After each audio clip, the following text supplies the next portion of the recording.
अचलपूर मतदारसंघामध्ये दिव्यांग आणि वयोवृद्धांचं मतदान घरोघरी जाऊन मतदान अधिकारी करून घेत आहेत। वयोवृद्धांचं इन कॅमेरा मतदान पारदर्शी करण्याचं काम अचलपूरचे निवडणूक निर्णय अधिकारी बळवंत अरखराव करत आहेत। त्यांच्या मार्गदर्शनामध्ये तहसीलदार निवडणूक विभागाचे अक्षय मांडवे, मुख्याधिकारी धीरज गोहाड, तहसीलदार डॉक्टर संजय गरकल यांच्या देखरेखीमध्ये हे काम होत असून त्यासाठी 14 पथकं निर्माण करण्यात आले आहेत।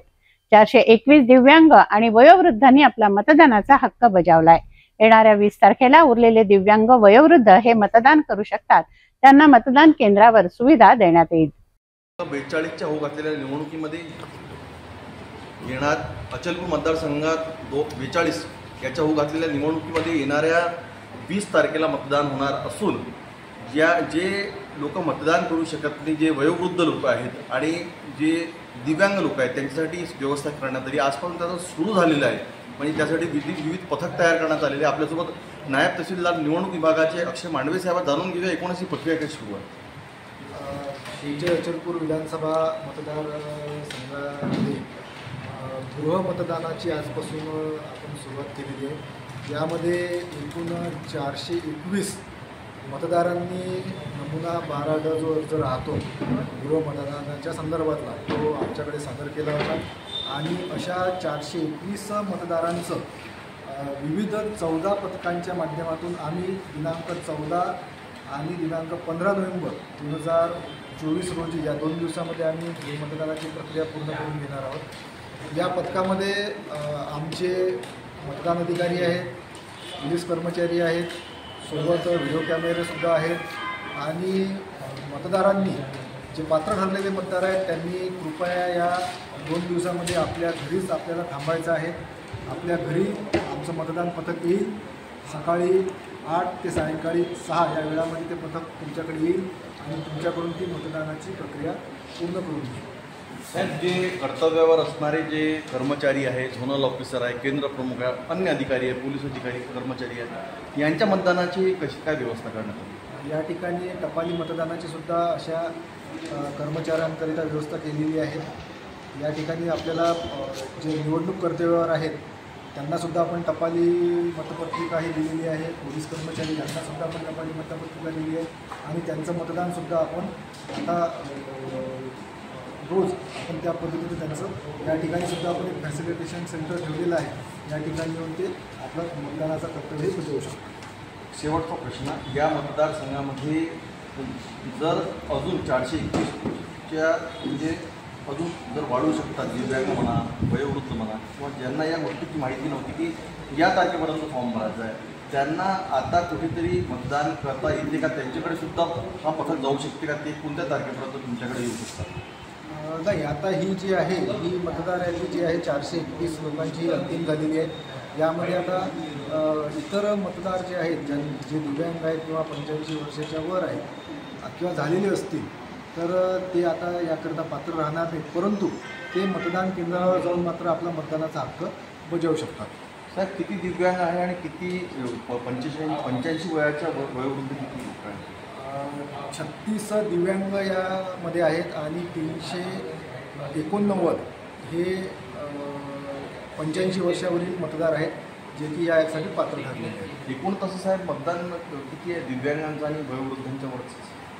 एकूण 1934 एवढे दिव्यांग या मतदारसंघामध्ये आहेत आणि जवळपास 4500च्या आसपास 85 वर्षावरील मतदार आहेत। एकूणच ही आता प्रक्रिया 20 तारखेला मतदान, त्यानंतर 23पर्यंत जो रिझल्ट लागणार आहे की तेव्हापर्यंत काय काय प्रक्रिया होणार त्यामध्ये? या दरम्यान आता 20 तारखेला आमचं या मतदारसंघाची मतदानाची प्रक्रिया पूर्ण होईल। त्याच्यापूर्वी 19 तारखेला जे आमचं पोलिंग पार्टी राहणार आहे पथक, मतदान पथक, ते 19 तारखेला कल्याण मंडपम या ठिकाणी येईल आणि त्या ठिकाणाहून ते त्यांचं संपूर्ण साहित्य हे प्राप्त करून घेऊन पोलीस बंदोबस्तासह आपापल्या मतदान केंद्रावर ते पोहोचेल।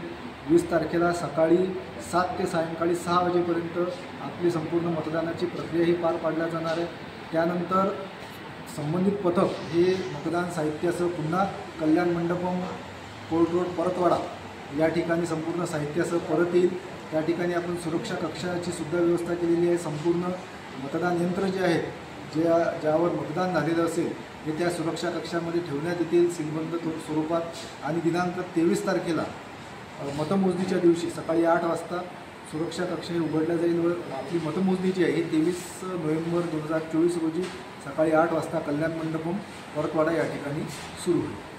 तर एकूणच 421 जे दिव्यांग आहे, वयोवृद्ध आहे, यांना मतदान करण्याची व्यवस्था ही अचलपूर निवडणूक निर्णय अधिकारी यांच्याकडून करण्यात आलेली आहे आणि पारदर्शी प्रक्रिया. याच्यामध्ये विशेष म्हणजे कोणत्याही प्रकारचा दबावतंत्राचा उपयोग न व्हावा यासाठी पोलिसांचा बंदोबस्त सुद्धा देण्यात आलेला आहे. इन कॅमेरा ही प्रक्रिया होत आहे आणि येणाऱ्या 20 तारखेला जे मतदार दिव्यांग किंवा वयोवृद्ध सुटले असणार त्यांना मतदान केंद्रावर जाऊन मतदान ते करू शकतात आणि येणाऱ्या 23 तारखेला सकाळी 8 वाजतापासून मतमोजणी होणार.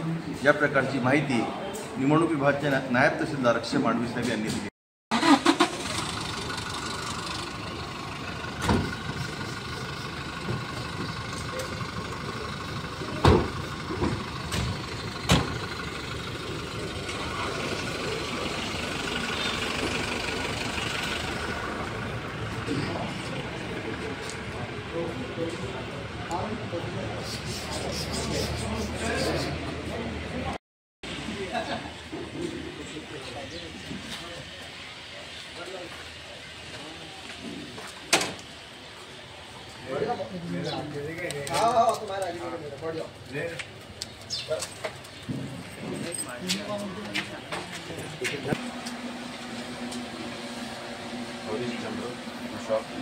क्या नाम है आपका? नाम क्या है आपका? मेरा नाम हरिचंद। पूरा नाम बताइए. पूरा नाम? हरिचंद्र खुशहाल किलेदार। क्या उम्र है आपकी? 98। आपका मतदान आज घर पर हो रहा है, क्या कहेंगे इस पर? हाँ जी, आपका मतदान घर पर लिया जा रहा है आज. ये है ना मकान। मतदान वोट. हाँ जी, इसके पहले वोट दिया आपने? मतदान किए? वोट डाले इसके पहले कभी कौन से इसमें? चुनाव में? अब उसका ख्याल नहीं है भाई। नाही आहे का. जो लोग बुजुर्ग आहे म्हणजे जे 85 वर्षाच्या वरचे जे वृद्ध आहेत, वयोवृद्ध आहेत, त्यांची मतदान प्रक्रिया कशी राबवल्या जात आहे? तर मतदान प्रक्रिया त्यांच्या home to home house to house जाऊन त्यांच्या घरी त्या जे अपंग असेल 85 वय असेल त्यांच्या घरी जाऊन आम्ही वोटिंग करू. आतापर्यंत किती झाले आपले? आतापर्यंत हे 4 झाले आतापर्यंत. अचलपूर मतदारसंघात किती पथक तयार करण्यात आले? आता त्याची कल्पना आहे सर, एस डी ऑफिसला असून कल्पना. तरी अचलपूर शहरी विभागासाठी परतवाडा अचलपूर म्हणजे जवळपास 26 पथक आहेत जवळपास. यामध्ये किती लोक काम करत असणार अंदाजे? एका पथकामध्ये 5 जणांची टीम आहे आणि एक BLO त्या वार्ड आपले जे BLO असतात. ही प्रोसिजर अशी कशी काय असते मतदान करून घ्यायची? काय मागतात त्याच्यामध्ये? काय त्यांच्यामध्ये आधार कार्ड, ID कार्ड वगैरे मागतात आणि त्यांच्यामध्ये अधिपत्यांचे नाव असते आणि फॉर्मॅलिटी जे फॉर्म असतात ते फॉर्म भरून गेले. मग त्याला विचारता का याच्यामध्ये इतक्या निशाण्यात तुम्हाला कशाला मत द्यायचं आहे? नाही, तसं नाही. काय? त्यांना देऊन द्यायचा फॉर्म, ते मग त्या फॉर्म दिल्यानंतर तुम्हाला पाहून घ्यायच्यामधलं तुम्हाला जो आवडीचा असेल त्याला तुम्ही. म्हणजे त्यांना समजत नाही घरचे लोक त्याचे मतदान करत असतात. कंपनी म्हणून एक फॉर्म म्हणतो, तो फॉर्म त्यांचा जर त्यांना समजत नसेल तर फॉर्म सुद्धा भरून